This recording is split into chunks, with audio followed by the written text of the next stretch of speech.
Yo, what's up guys, welcome back to another video. This is a reaction to This is America's AC-130 gunship on steroids. And wait, is my YouTube bugged out? Why is this all interlinking with each other? I don't know. My computer's really slow at the moment. I feel like it's going to crash. So if you've seen this reaction, it didn't crash, which is obviously a positive, but it's been bugging out from my other videos that I've done today. But we're going to check this out. Obviously it's another military reaction, and I've not reacted to this channel for ages, but we're back with another reaction.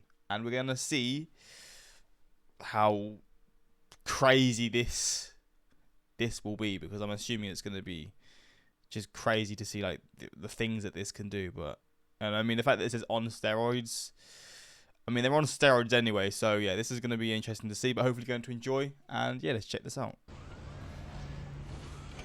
Oh.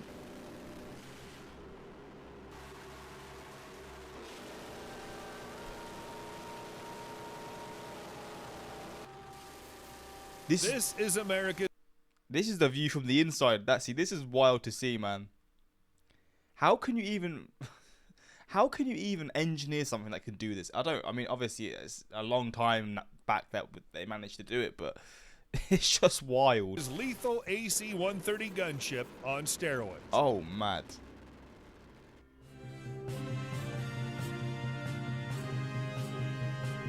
I love how dramatic this channel is.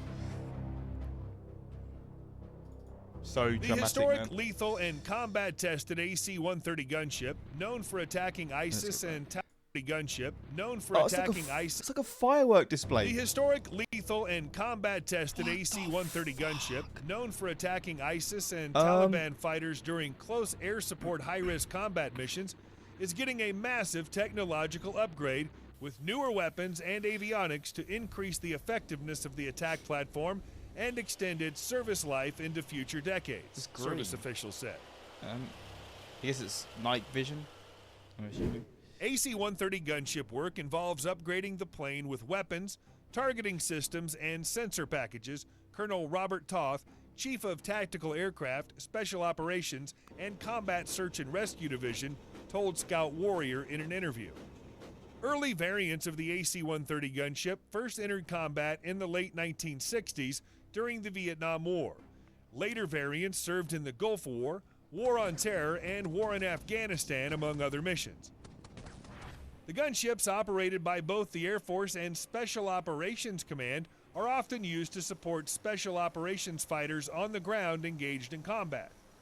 The aircraft is known for its 105mm side-firing cannons, which enable it to fire from a side-axis position during close-in combat supporting ground troops. The AC-130 gunship also has a 25mm Gatling gun and a 40mm weapon, according to Air Force statements. The Lockheed Boeing-built aircraft uses 4 Allison T-56A-15 turboprop engines, each with 4,300 shaft horsepower. The 155,000-pound aircraft has a 132-foot wingspan and hits speeds of 300 miles It's a chunky boy as well. It's a chunky boy per hour. Its crew consists of a pilot, co-pilot, navigator, fire control officer, electronic warfare officers, flight engineer, TV operator, infrared detection operator, loadmaster, and 4 aerial gunners. So a lot of people. The AC-130 That's got to be what I didn't count, but I'm going to say that's like what, 16 people on board. I wasn't counting, right? So I apologize. Spooky 2 gunship is a standard C-130 transport aircraft engineered for close air support combat. Bro, look at the sides. There's another door here, I guess, for another weapon. You got this here, this here, this here. Same on the other side. This is like just for a camera view, right? There's nothing there, I don't think. It looks like there might be, but I don't know. And there's most likely more that I just can't even see. Jesus, man. Is this one here as well? Another weapon? God damn. Its 105mm gun, called an M102 howitzer, fires 33-pound high-explosive shells at a firing rate of 10 rounds a minute, according to a report in Popular Mechanics. Jesus. The weapon has a range of up to 7 miles and is the largest gun ever operated from a U.S. Air Force aircraft, the report said. What the hell? The aircraft's 25mm Gatling gun, the GAU-12, is the same weapon now on the F-35 Joint Strike Fighter. The weapon fires both high-explosive incendiary and armor-piercing incendiary rounds against enemy fighters, buildings, and light vehicles, popular mechanics writes. Crazy. C-130 fleet. Look at this. How many are here? Flipping hell. If you thought one was enough, there's about... there's at least... Wait, let me count. 1, 2, 3, 4, 5, 6, 7, 8, 9, 10, 11, 12, 13. So let's just say 26. God damn. The AC-130 gunships make up a small portion of a fleet of roughly 500 C-130 planes throughout the Air Force and Special Operations Command, Toth explained. The cargo planes are used to airdrop supplies, equipment, weapons, and troops in forward deployed locations. As a propeller-driven aircraft, the C-130s can fly and land in more rugged conditions and withstand harsh weather such as obscurance. The propellers make the aircraft's engines less susceptible to debris flying and causing operational problems for the engines. It really allows you to do that tactical movement of equipment and personnel to take the airplane to the last tactical mile. A lot of our transport strategic airlifters are meant to go to a hard runway somewhere, and then they turn over the cargo to be moved to the forward areas to a C-130 or a vehicle. The C-130 allows you to take that cargo and land on a smaller runway or unimproved airfield, Toth added. C-130s are used for domestic, international, and war zone transport, including homeland security, disaster relief, and supply deliveries, among other things. There are probably missions that have yet to be dreamed up for the C-130, Toth said. The fleet consists of 135 more modern C-130J aircraft and 165 older C-130Hs, which have been around since the 80s, Toth explained. Also, MC-130Js are specially modified airlifters engineered to transport Army Green Berets, Navy SEALs. That looks like a lot of fun. I say fun, not fun that I would like to do, but it looks fun in the video.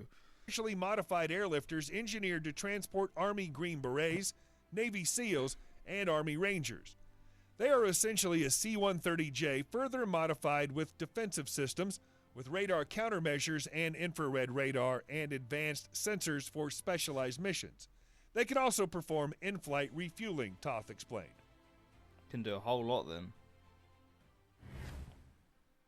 C-130 modernization.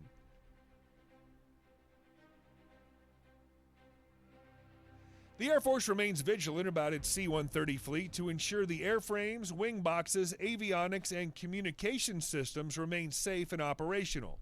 This is particularly true of the older 1980s-era C-130Hs, Toth added. The thing that causes the greatest risk to the airplane is the life of the wing. We monitor the wing of the aircraft, and as the wings get past their service, we bring the airplanes back in and bring in new structures, with the primary focus being the center wing box, which is the area where the wings mount to the fuselage, Toth said. As for when a C-130 requires a maintenance upgrade to preserve and maintain service life, the Air Force uses an assessment metric referred to as equivalent baseline hours. The wing boxes are changed once the aircraft reaches a certain severity factor in its operational service time.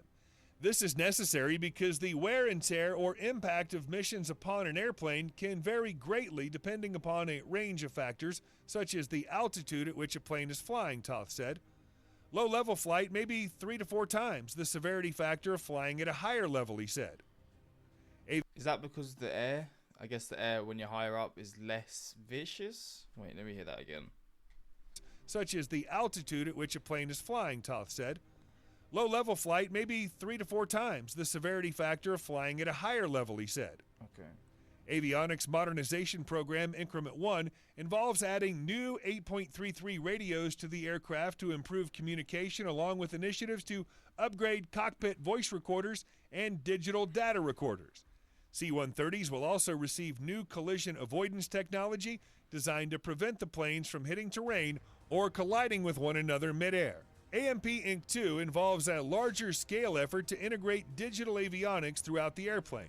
Inc. 2 will... Wait, is this the plane where the front, this bit, I could be so wrong, I think I might be, where the front can be lifted up to get stuff out? I think it's not this one, but like where this bit will go upwards so that they can get the cargo out. I think I'm wrong, but it definitely looks similar. Involves a larger scale effort to integrate digital avionics throughout the airplane. Inc. 2 will require 9 months to 1 year of work to be completed by 2028, Toth explained.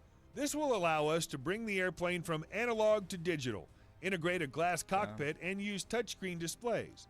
We'll get away from the old systems of avionics where we had dial-driven instrumentation to where it's all digital. This makes us able to process a lot more information, Toth said. As part of the new C-130 modernization calculus, the Air Force will consider retiring some C-130Hs and replace them with newly built C-130Js. The service has the authority to acquire an additional 20 C-130Js, Toth added. We continue to evaluate where it makes sense to retire an older airplane and instead put that money into buying new airplanes, he said.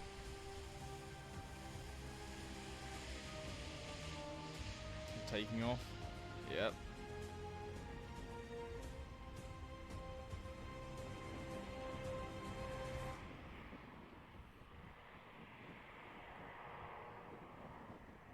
Damn. I wonder how much a pilot gets for flying one of these. We're just watching it fly now. Watching the takeoffs. There we go. I wonder how big it looks compared. Wait, let me see. AC-130. AC-130 next to what do you call it? Not a public plane. What would you call it? Oh, for God's sake. Not a public plane. What am I trying to flip in? What's it called? It's just a Boeing. Let's just call it a Boeing and fuck it, because it looks big, but obviously, like Boeing's are massive. I don't know Boeing. I'm just gonna search Boeing and then maybe we'll see. No, because Boeings are used for military. So God damn it, bro. What would you call a plane that anyone would use? Oh my God, I've had a brain fart. I just want to see the size comparison, because it looks big and chunky, but I guess obviously it's just in comparison to what I'm used to of like military jets and planes and stuff.